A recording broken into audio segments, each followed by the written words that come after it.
காங்கிரஸ் முன்னிலை வகிக்குது. தொடர்ந்து பாஜக தோல்வி முகத்துக்கே போயிட்டு இருக்கு. எப்படி பாக்குறீங்க? அதாவது நீங்கள் குறிப்பிட்டதை போல ஜம்மு காஷ்மீர், ஹரியானா 2 மாநிலங்களுக்கான தேர்தல் முடிந்து வாக்கு எண்ணிக்கை நடைபெற்று கொண்டிருக்கிறது. இந்த வாக்கு எண்ணிக்கையில் 2 மாநிலங்களிலுமே இந்தியா கூட்டணி தான் முன்னிலை வைக்கிறது. குறிப்பாக ஹரியானாவில் நிச்சயமாக இந்தியா கூட்டணி தான், காங்கிரஸ் தான் ஆட்சி அமைக்கும் என்பது கிட்டத்தட்ட ஒரு தெளிவான முடிவுக்கு வந்துவிட்டது. ஜம்மு காஷ்மீரிலும் இந்தியா கூட்டணியை சேர்ந்த கட்சிகள் தான் அதிக இடங்களில் வெற்றி பெற்று வருகிறது.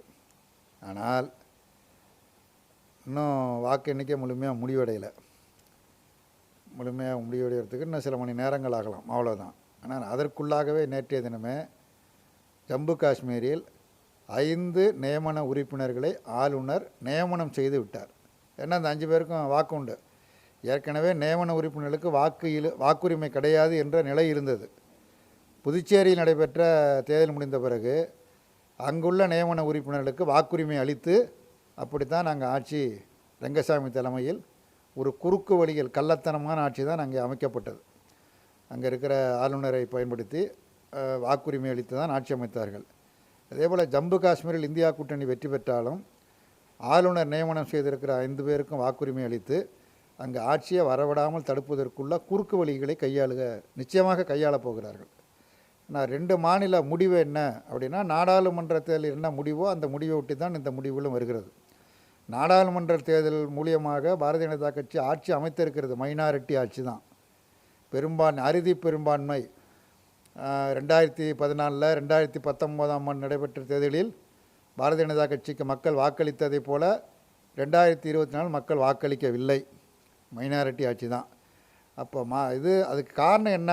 இந்த வெற்றி கூட எப்படி வந்தது அப்படின்னா, தமிழ்நாட்டில் அமைந்ததை போல் தமிழ்நாட்டில் திராவிட முன்னேற்ற கழகம் முயற்சி எடுத்து, குறிப்பாக முதலமைச்சர் பெருமுயற்சி எடுத்து ஒரு வலுவான பலமான அணியை, கொள்கைபூர்வமான அணியை உருவாக்கியதன் காரணமாக இங்கே புதுச்சேரி உள்ளிட்ட 40க்கு 40 வெற்றி, 100க்கு 100 வெற்றி என்கிற வெற்றியை பெற்றோம்.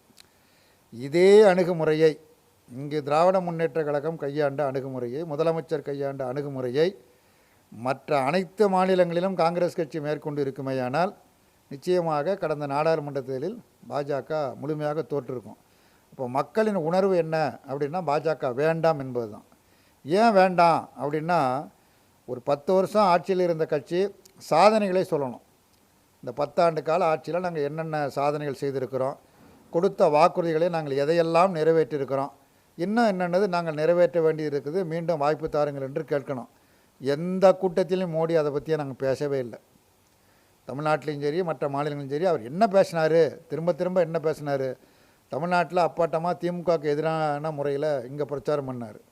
வட மாநிலங்களில் அரசியலமைப்பு சட்டத்திற்கு விரோதமான முறையில், மதச்சார்பின்மை கொள்கைக்கு விரோதமான முறையில் மக்களை பிளவுபடுத்துகிற அரசியலை பேசினார்.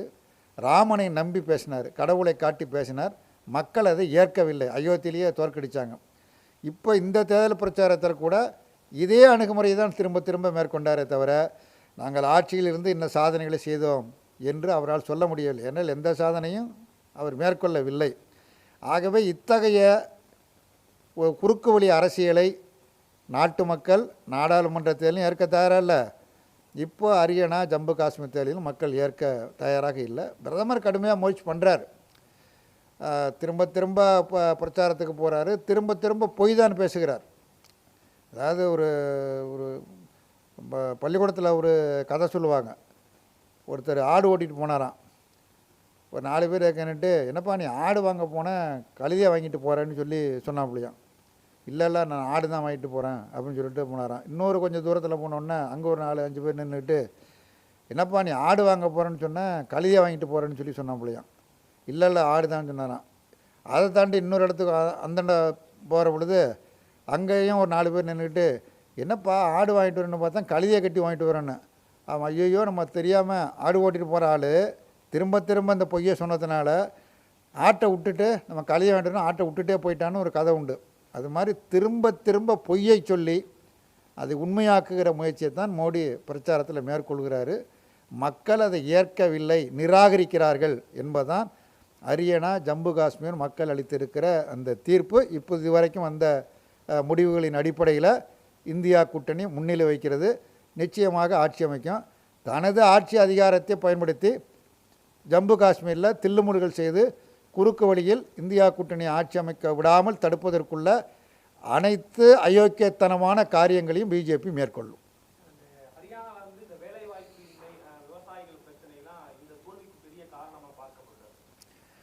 மிக முக்கியமாக ஹரியானாவிலேருந்து டெல்லி நடந்த விவசாயிகள் போராட்டத்தில் ஹரியானா விவசாயிகள் பெருமளவுக்கு பங்கேற்றார்கள். ஆனால் அந்த போராட்டத்தை அரசு மதிக்கவில்லை, நிராகரித்தது மட்டுமல்ல, கிட்டத்தட்ட ஒரு ஓராண்டு காலம் 15 மாத காலம் வரையில் போராட்டம் நீடித்து பிறகு கடைசியாக ஒன்றிய அரசு கொண்டு வந்த சட்டங்களை திரும்ப பெற்றது மட்டுமில்லாமல் வாக்குறுதி கொடுத்தது. விவசாயிகள் மீது போடப்பட்ட வழக்குகளை திரும்ப பெறுவோம், அதே மாதிரி விலை நிர்ணய சட்டம் நாடாளுமன்றத்தில் நிறைவேற்றப்படும். அதுதான் முக்கியமான கோரிக்கை. ஆனால் இன்னைய வரைக்கும் எதுவும் நிறைவேற்றலை. திரும்பவும் விவசாயிகள் வருகிற பொழுது தடுத்து நிறுத்தப்படுகிறார்கள். விவசாயிகள் ஹரியானாவிலிருந்தோ மற்ற இடங்களிலிருந்தோ டெல்லிக்கு வருவதை தடுத்து நிறுத்தி அங்கேயே இரும்புக்கரம் கொண்டு உடுக்கி அந்த போராட்டத்தை ஒடுக்குவதற்கு நடவடிக்கை மேற்கொள்கிறார்கள். விவசாயிகள் அதை ஏற்பதற்கு தயாராக இல்லை.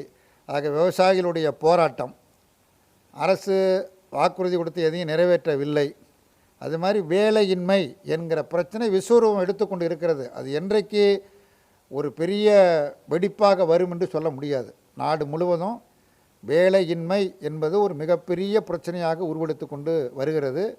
அதை கட்டுப்படுத்தவோ குறைப்பதற்கோ வேலைவாய்ப்பை உருவாக்குவதற்கோ எந்த நடவடிக்கைகளையும் ஒன்றிய அரசாங்கம் மேற்கொள்ளவில்லை.